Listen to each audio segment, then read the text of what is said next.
Hello, everybody. Welcome back to On the Raritan with your host, Peter Slattery. Before we talk about anything with episode 2, I want to make a quick announcement. So for those of you who did not know, me and Adam recently just graduated and walked this May. Adam, you graduated, what was it, December? Right? December? Yeah, technically at the end of last semester, but congrats to you too. We both got to walk. Yeah. And then I graduated in May, so we've walked. Hence, that means we will not be a part of the e-board, and we're not officially, in the organization anymore. So we had to hold new e-board elections, and we did, and we have new members and new positions, people holding those. And I want to congratulate Max on being elected the new president. Now, this happened a while ago, but this is a formal announcement. So Max, congratulations. Thank you, Peter. I know I mentioned in a couple of the Instagram stories that I was the president, and some people were confused. Like, I thought Peter was the president. But yeah, I'm glad that Peter put it out there now. I am the new president of Rutgers Survivor. Yep. And we have the other e-board members selected too. However, we're going to wait for that because, that's really a season 2 thing when they're in charge of it next year. And we're still in season 1. But for those of you who are really astute, that also means I'm not hosting season 1. There is another host. They have selected them, but I will not say who they are yet just because, that's a season 2 issue. And what we have to do is talk about season 1, episode 2, like what I did there. All right. So we're going to start with this. This is Dragons and Deadlifts. This was recorded at the beautiful Antilles Field on the historic Antilles Field. Historic Antilles Field on the Cook Douglas campus, I believe. And yeah, so a preface before this, me and Adam were actually at the recording because there's 3 of us, sometimes one person can't be there. So Max, unfortunately, was not able to be there during shooting, but he has some other stuff that he can talk about. But for the first part, episode 2 here, Adam, I guess, what was it like kind of planning or going into episode 2? What did you feel? Yeah, I would say it was pretty similar to the first episode in that we had to make sure that logistically everything would still be able to run smooth, making sure we got everyone, both cast and crew, to be able to show up at the correct location and the correct time. So that was excuse me, that was a big part of it. So a lot of it the week before, we sent out all the emails and everything to everyone, making sure that that all the remaining cast members knew exactly where they needed to go, and honestly, that we were in consistent communication with everyone, because with it still only being our second film session, with the first one only being a week or 2 prior, it was still fairly new to everyone. So I felt like we had the advantage for sure, knowing how to kind of go about the format of one of our film shoots now, but there was still so much that was unknown, especially without having Max there, because Max for episode 1 was there for the majority of that shoot. So we knew that at least me and Peter would be a little bit shorthanded in that regard. So everything would need to be planned out very meticulously in advance. And then that we have to make sure that we're able to execute it still while we're there. So yeah, but don't remember though, we weren't completely shorthanded because we had the wonderful help from 2 of the film students.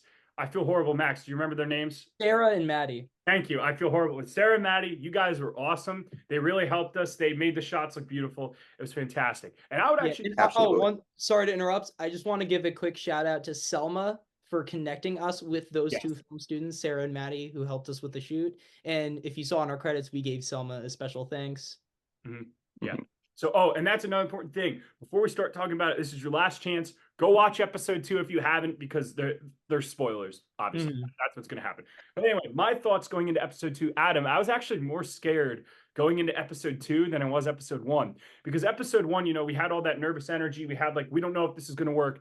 And it ended up working out really well. We had great help from Sadie and everything, and the shots went well. And, Max was there. It was great. So episode 2, I was like, are we going to be able to do that again? I was pretty nervous, but setting up there and seeing the contestants get so ready to play and see how they're so invested, because we were I think, Adam, our mindset was kind of are they going to want to stick with this? I don't know if they're into it. But now episode 2 started, and we could just tell that it was tribe versus tribe, ready to go. And that's actually my my first question. I think all 3 of us can answer now, Max, because you edited as well. Is I loved how in it the contestants were they've really felt that it was tribe versus tribe. And I guess, Max, from an editing standpoint, before the immunity challenge, what did you see? What did you feel watching and editing that?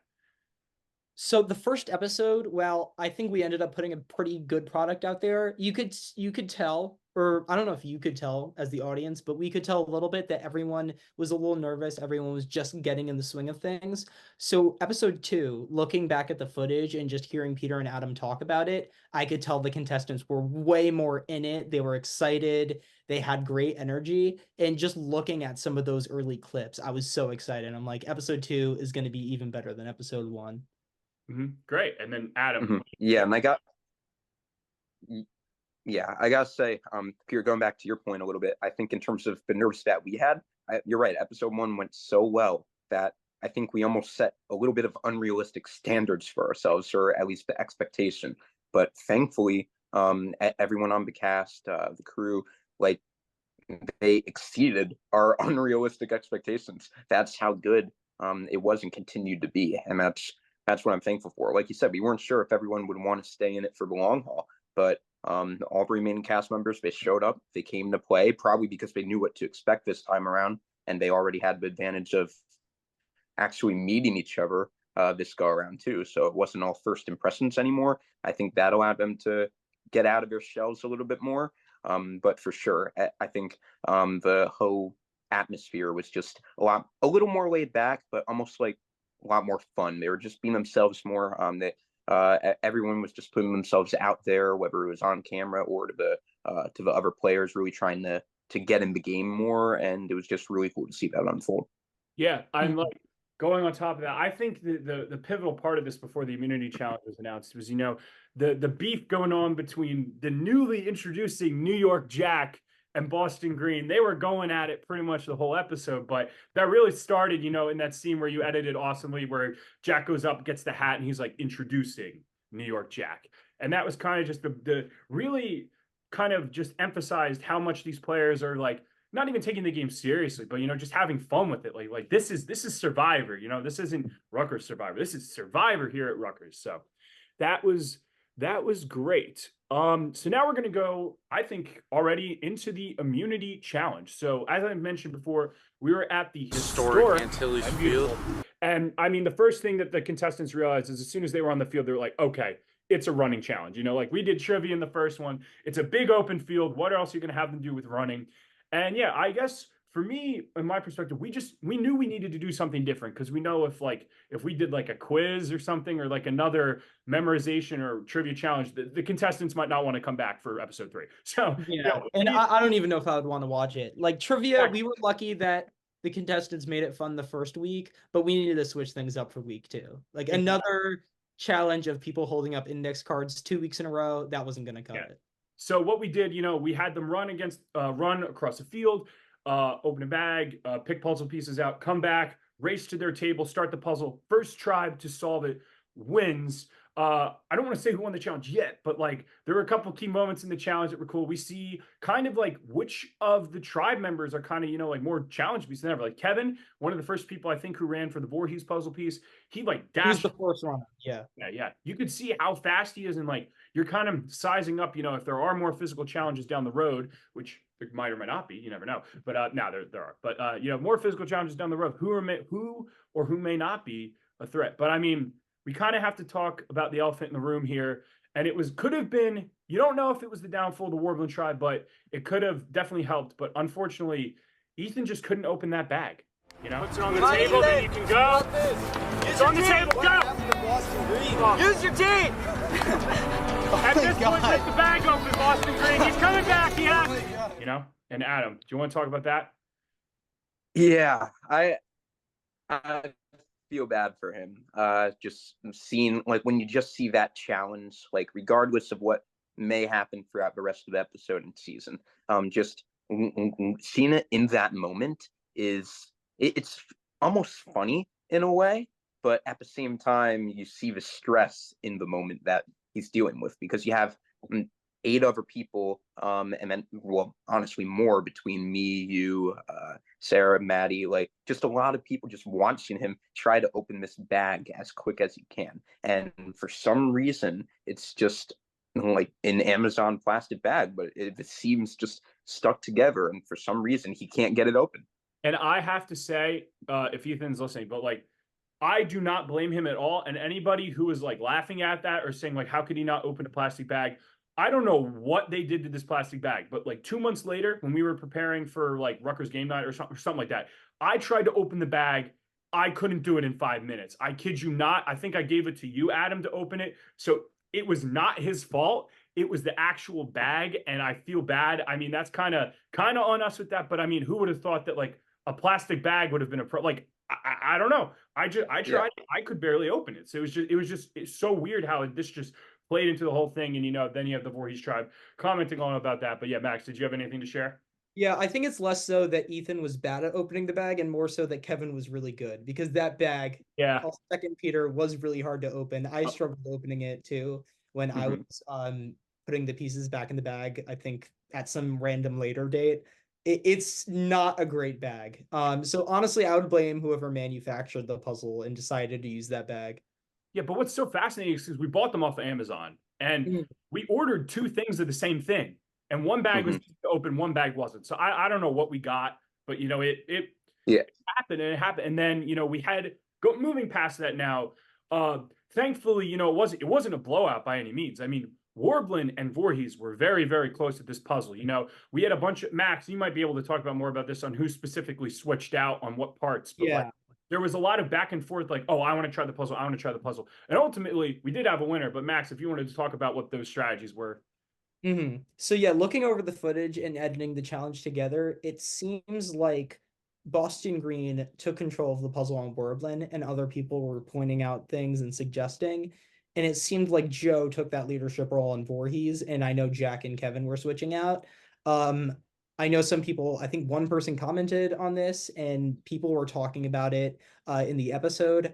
I don't know if it ended up making the edit, but everyone noticed Joe was the puzzle beast. So I'll give a quick round of applause to Joe because he did do fantastic leading Voorhees on that puzzle. And you could just feel Joe's excitement in the confessional he gives afterwards. And talking with Joe after the season was over, I know Joe is familiar with a lot of those Survivor puzzles. He is a big fan, and that definitely shows in this episode. Yeah, and I also got to say, oh, sorry, Peter. I got to say, a puzzle like that has so many different combinations too to be able to solve it. And I think you mentioned that in the episode during the challenge, Peter. There's just so many different outcomes that could have had.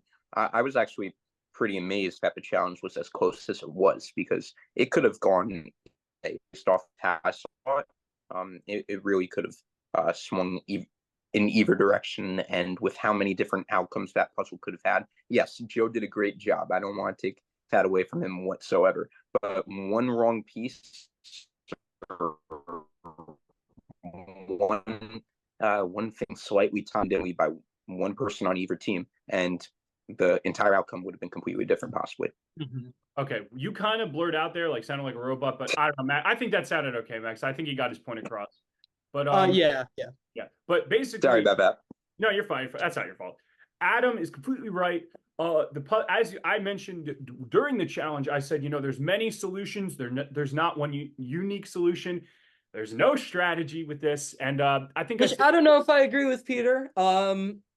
Okay, maybe there's strategy in the puzzle, but there's like, you know what I mean? Like there's many different ways.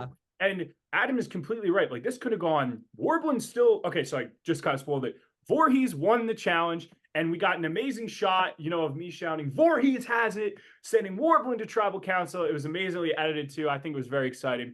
Thank you so much. I think, Adam, you are completely right in the fact that Warblin could have taken it because, we all tried the puzzle because, we kind of have to. And I couldn't get it in like 15 minutes max. I think you got it in 3 or 5. And Adam, you got it in less than a minute. Less than a minute. I still don't know how. It really could have happened, to either tribe. But unfortunately for Warblin, Voorhees took it. And, that shot where, who was Jack jumping on Kevin? Was that? Or no, it was Jack jumping on Joe. Jack jumped on and Joe. Going like, whoa. It was funny. Not it expect was great. That. And that, unfortunately, spelled the end for one of the members on the Warblin tribe. And I think now would be a good time to kind of branch into that, if you guys think so too. The scramble for Warblin. Now, to preface this is going to be really interesting because, from episode 1, Voorhees lost the challenge, so they went to tribal council first. So we really didn't get much of Warblin and how each of the players is thinking, how each of the players is like trying to what time and like what period they're in the game right now. But now, because of this scramble, we really get to see what all these players are thinking and what alliances are being formed. So yeah, I think because Adam just responded there, Max, because you edited this and put this kind of scramble together, could you talk a little bit on those alliances and on what you found interesting? So first of all, I would like to say that the scramble for episode 2 was way more fun to edit than the scramble for episode 1 because there was a lot more usable footage. The scramble for episode 1, I had to mostly rely on people's confessionals because the conversation audio wasn't that good. That wasn't as much the case with episode 2. I used a mix of both confessionals and the conversations that they were having out there on Antilles Field. But if we're going to talk about the strategy going into this episode, we have to go all the way back to the very beginning of this episode with Logan's at-home confessional, the first of many at-home confessionals that various contestants have filmed for the season. And in this confessional, Logan talks about why he wanted to form an alliance with Matt and Ashi, and we get to hear Matt's perspective on that, where he feels good with everyone. So right now, going into the scramble, the audience should be aware of Logan has this alliance with Matt and Ashi that he thinks is really strong, but we don't really know Ashi's thoughts on it yet. We didn't hear a confessional from her yet. And Matt feels good with everyone, so we don't know exactly where he's going to swing. So going into that, I want to throw it to Adam. What are your thoughts on the way this scramble happened in episode 2? Yeah, I thought it was really interesting for sure, and very different from episode 1, just in the sense like we mentioned, episode 1, Voorhees, they all met each other like an hour and a half before. This time they had potentially 1 to 2 weeks to, I don't necessarily want to say pregame, that's the wrong word for this, but like form all these alliances, text each other, get to know each other if they wanted to, not only in the game but outside of it. So I think the personal connection was there for a lot of them, more so. And obviously the strategy itself, it almost feels like it ramped up times 10, even though we're only 1 round later and this is their first time at Tribal. It still maybe just because, like I said, they knew each other now. They just felt like they were more ready to play, and whether it was being more cutthroat or forming more strategies, just putting out more plans in place, it felt very, very real and cool to see in real time, I think. Yeah, and I think you hit it perfectly on the head because I know specifically one of the things that stood out to me was like just how much they're ready to play. Because Logan specifically has a confessional part where he's like, I came into today assuming we would lose. So he is already playing very hard and setting himself up for a really good, strategic player for this episode. But Max, you can continue. So I think a big takeaway that I got from episode 2, at least, is it's the story of a very loud out there game player versus a very quiet under the radar game player, and which one was more successful in this season. In another season, Boston Green, oh, and also spoiler alert, Boston Green is the one who goes home, or Ethan, that's his name. But it was kind of back and forth whether he was called Ethan or Boston Green. John wasn't sure what to call him in the episode. New York knew what to call him, but yeah. Yeah. But that being said, in another season, the loud players who are more outspoken, that might allow them to succeed. In this season and in this episode, that was Boston Green's downfall, is that he was too loud. And the person he wanted to target for being too quiet was ultimately the one who survived this episode. Exactly. Mm-hmm. And that just, exactly what you said. Just unfortunately, just being kind of the outsman showsy type, just kind of, was his downfall, which is almost kind of unfortunate for us because, in the first 2 episodes, Ethan provided so much good content. Very funny guy. He was practically the narrator for the Warbling Tribe on episode 1. He was, I think he was ready to play. He was just having the time of his life. But unfortunately, I think the other people in the Warbling Tribe just saw that as much as too much of a threat.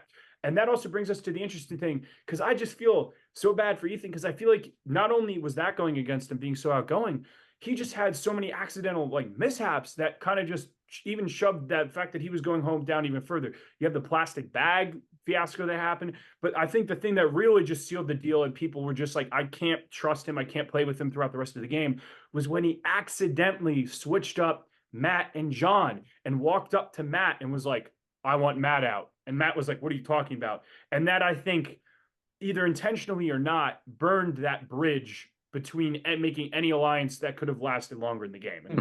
And, and that's why this game. Oh yeah, Adam, you go. Oh, sorry. Yeah, that's why this game is so hard, whether you're on an island in Fiji or on a college campus, because there are so many different variables that you have to deal with. And you can look at the players like they're chess pieces if you want, but they're also people that have their individual opinions and their own plans in place. And you have to work around that and be able to. So you're right. Ethan just made too many mistakes, some intentional, some not. But just the way the cookie crumbled, it didn't work out in his favor, unfortunately. But I got to give credit where credit is due, Peter. As you said, he was an incredible narrator, really was trying to have a lot of fun out of there.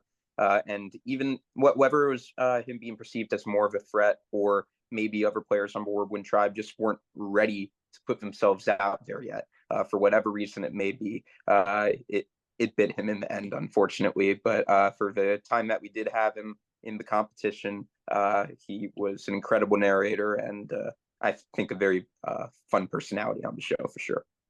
Yeah, definitely. What he provided to these first two episodes was awesome. I want to explain my take on the mishap, the John Matt name switch up. Yeah. I think that was a complete accident. I think he really was trying to say John, but his true plan was Matt. So I honestly think he might have made that mistake no matter who he was targeting. But the fact that he made the mistake that he did and it happened to align with what his true intentions were, it was just really unlucky. Yeah. Like I said, at that point, I really don't know what he could have done to get himself out of it. Because I mean, just being so loud and outspoken, and that just wasn't the vibe of the tribe at the time, already put a target on his back.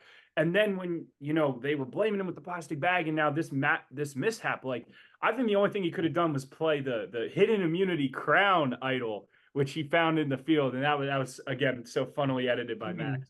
But, people, I think that going, him being out of the game, they're gonna really like Ethan. Like, I know a lot of people were telling me from episode 1 he was their favorite, and in episode 2, I mean, I even got my cousin texting me like, "Yo, free my man Ethan. That he should not go to home." So I'm gonna crown him because we did this episode 1, fan favorite episode 2, Boston Green, Ethan Green. I think it was well deserved, and I think he would have provided great content all the way down the line. But absolutely, it's.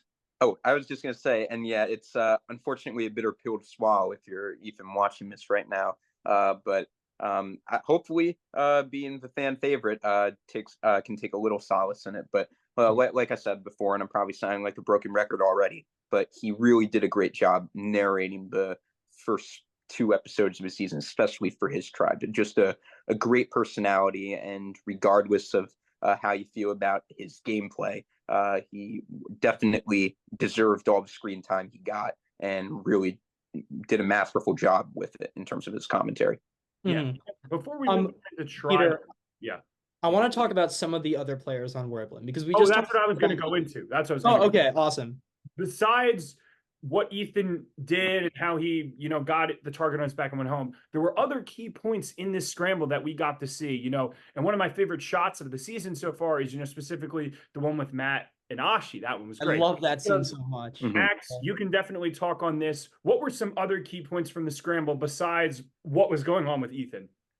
Okay, so if you're looking closely at the way that everyone on Warbling, if you're looking at who everyone on Warbling is aligned with, you'll realize that Matt and Ashi, who are probably the 2 quieter people on the tribe, are the 2 people in the middle.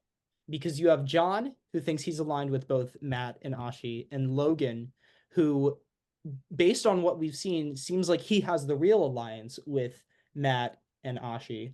But John and Logan both think that the other one is on the bottom. So you have Matt and Ashi, who are the 2 kind, amicable, but also more quiet players who have kind of found themselves in the middle.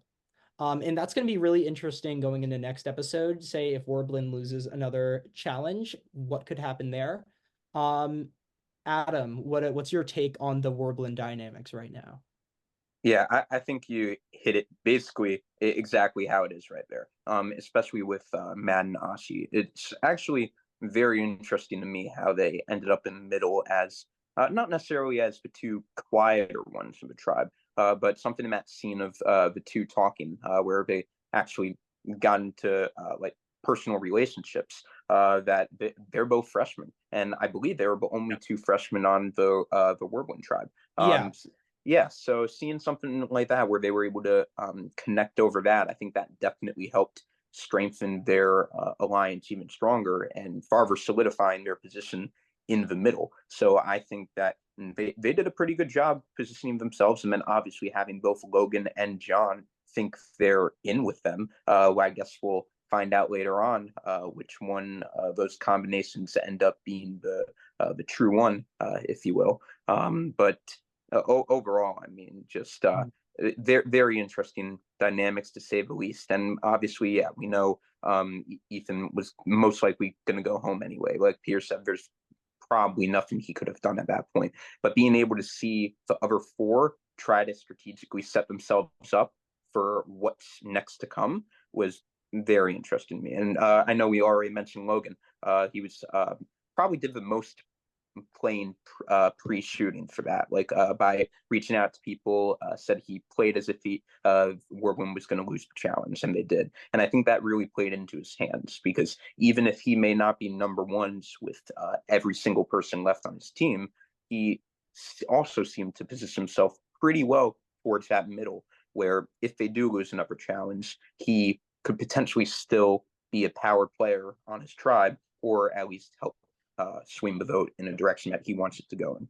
Yeah, no, that's perfectly said. And like, I love how you brought up the fact that they are freshmen, because, you know, like that's something you also got to keep in mind. Like, I don't know, like a lot of people, I know I had this a little bit when I was a freshman in college. Like, it's just going from high school to college is crazy. So imagine, you know, trying to balance your social and college life as a freshman with playing this game against upperclassmen.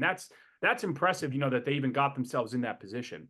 It's a testament to them for sure, for wanting to even go in that position. Obviously, everyone who came onto this is a massive fan of the show and really wanted to try their hand at playing Survivor. But you're right, the fact that they're freshmen, maybe that's why both of them were a little more reserved, especially at the beginning.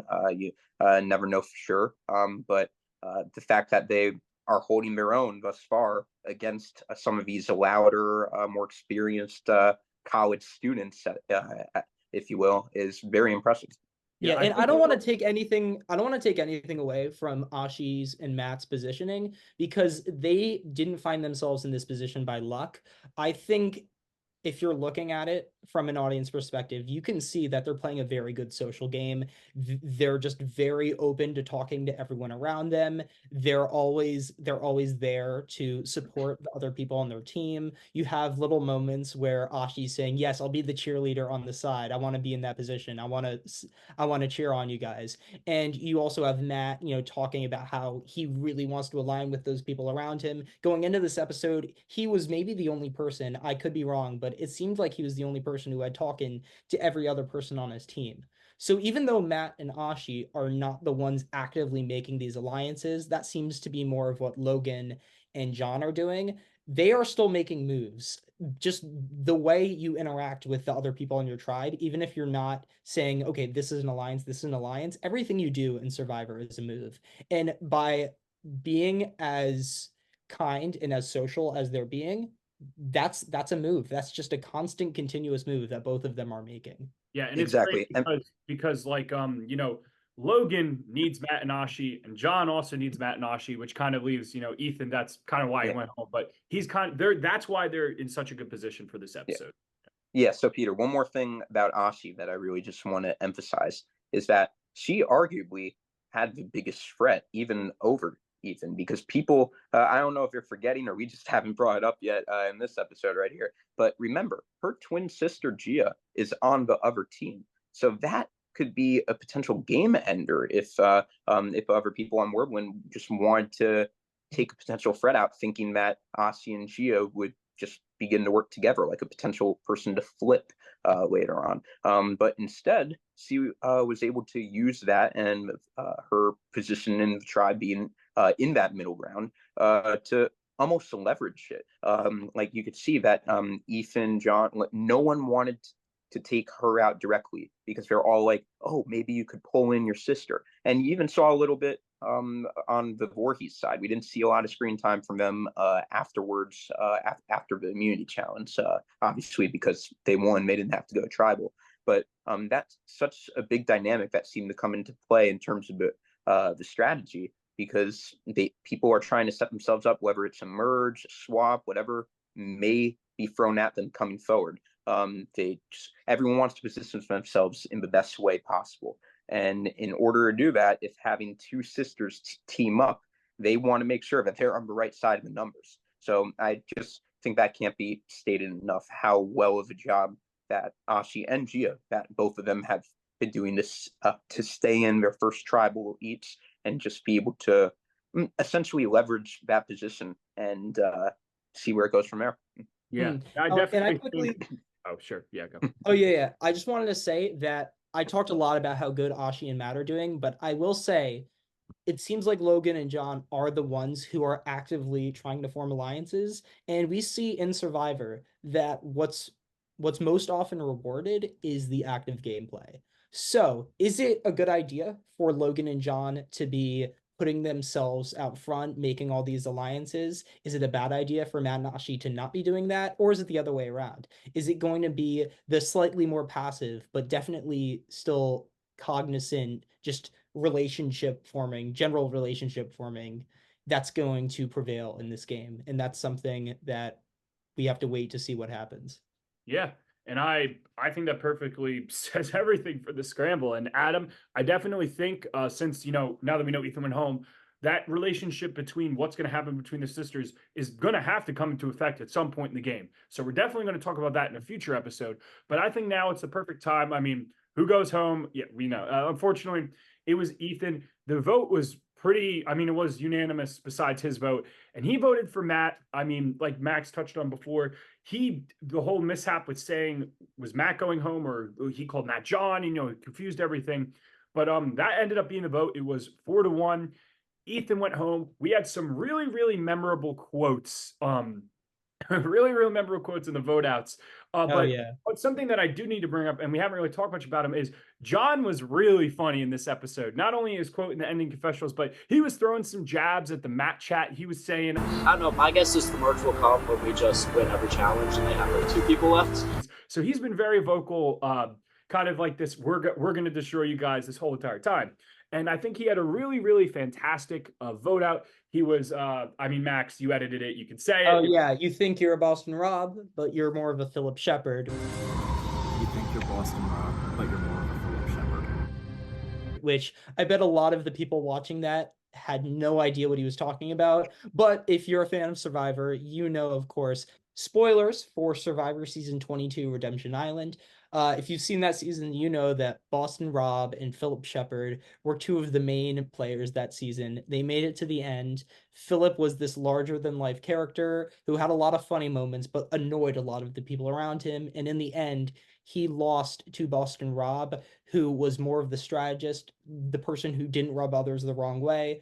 And Philip Shepard was seen as somewhat of a joke that season because he was so loud and out there and was annoying a lot of people. And Ethan, I definitely do not think was to that level. I didn't see him annoying other people and rubbing people the wrong way. I did not see that at all. But Ethan did compare himself to Philip Shepard in the episode. Be the Philip Shepard, be the Philip Shepard. Life lesson. And I didn't even know that happened until seeing the final edit for the first time, because for whatever reason I just was not there at that one conversation, so I didn't even realize. And that's when you realize the parallels, that they're all fans of Survivor. Seeing the parallels, Ethan being like, be the Philip Shepard, I want to have a good time out here, have some fun, and then John kind of slamming him for that. It's very poetic and a good amount of irony at the same time. But I loved seeing those comparisons really come out into fruition. So that's just what I have to say about that. I just thought that was beautifully done, Max, in terms of editing. Oh, thank you. I mean, I didn't really need to, I just had to include what they already said. The fact that we had Ethan compare himself to Philip Shepard and Boston Rob in 2 different episodes, and then you have John's confessional, voting him out, tying it all together. It wrote itself. It was perfect. Yeah. And then, so like that was, I mean, nothing much else to say about the vote. Like I said, it was 4-1, Ethan to Matt. I guess a couple more interesting things, was one of the Voorhees members was very, very, very excited that Ethan got voted out, and that was New York Jack. And we captioned it, but you can hear it in the background when Ethan stands up to hand over his bandana. You can hear Jack in the screaming, "Yo!" He did scream more, but we didn't put it in. But, it was a really good reaction. And for those of you who don't know, we found it fair for the other tribe to watch from a far, far distance. They could not hear anything. I think maybe either Ad or one of you, maybe I was there with them. Yeah, you was there to make sure you couldn't hear anything. So all they can see is really who went home. And, you see that even in the beginning of episode 2, where Warblin reacts to a Maze vote off, and Ethan's like, "Oh, no way." So that was really interesting. And then the other thing with John that I loved was the little moment that Max really got right in the editing, which was the little wink that he did. Oh, yeah. Where Ethan's playing and it was like, "All right, guys, why don't we just stick together and just not talk to anyone else, and we're going to vote Matt." And then John was like, yeah, I like that. And he winked. I can't wink, but he winked. And it was beautifully captured, zoomed in, and it was a great moment. It's all these little interactions and all these small personal moments that I think is making this so good, and just like any real season of Survivor, because at the end of the day, they're people, and in this case, they're college students that may have classes with each other. So it's really interesting to see that dynamic come into play. But backtracking a sec to what you said, Peter, about Voorhees and Jack's reaction, I want to make it very clear to anyone listening where Voorhees was in Antilles Field compared to where we filmed Tribal Council was maybe double or even triple the distance of how far we had them run in that relay race. They were significantly So you're saying about 270 yards then, if we're going apparently I am. That's like 12 football fields. That was another one we didn't bring up, but I mean, Ethan just had so much gold in this episode. Exactly. Like, there's no interference, there's no influence that Voorhees can give to Warblin, or Warblin could have gave to Voorhees when they were at Tribal Council in episode 1. We thought they were far enough away. And I mean, at the end of the day, it's a game. Let them have fun. If the other tribe wants to see what happens, I mean, come on. And I mean, it's a public space too. We can't exactly kick them out either. So we felt this was definitely the fairest way to go about it. And Jack's reaction, honestly, in the grand scheme of things, it is pretty funny, especially how you see it play out in that final edit. But at least there's no animosity from Voorhees' side, and vice versa. Everyone's seemed to have a great time during all the filming. So it was just so much fun. So once again, and I've sounded like backtracking to even what we mentioned after episode 1, is that everyone really wanted to be a part of this, and it seemed like they all had a great time. And now, as they're coming out of their shells a little bit more, being more comfortable doing just being on camera, strategizing with each other, doing voting confessionals, everyone's really getting into the game. And it's incredible to see just how much people are putting into this and how rewarding and fun it is for everyone involved. Yeah. And I know, I mean, not to ham on your editing skills, Max, but I mean, if it wasn't for the players, we wouldn't have good episodes. You know what I mean? Yeah. That like, you're the one who can piece it all together. But I mean, if we didn't have Ethan and Joe for episode 1, I don't know what we would have edited. And that's no shade to anyone else. Yeah. But once again, something I said after episode 1, people were just a little bit too nervous about their first impressions, possibly. And in a game like Survivor, I don't blame them whatsoever. But you need a few people to be able to speak out and be willing to be that bombastic personality, if you will, for purposes of entertainment. So that really played into our cards. Oh, one more thing. I don't want to sell our contestants short, because they were great episode 1 as well. We could just see, like, from episode 1 to episode 2, and this isn't just cast. I think just the general I wasn't there, but I could just tell from watching the footage, the general atmosphere of everyone, Peter, the cast, just the whole product, I think definitely took a step up from episode 1 to episode 2. And I liked episode 1. And I can completely agree with that. I really think, after this episode, because, Ethan's gone. So what's going to happen now? And I really, not to say that the other contestants step up, but, you get to see who they really are now. And, now now all these other contestants gets to play their own game. And I think it turns out to be really good and really entertaining. So yeah, we said that everyone would have their chance to shine.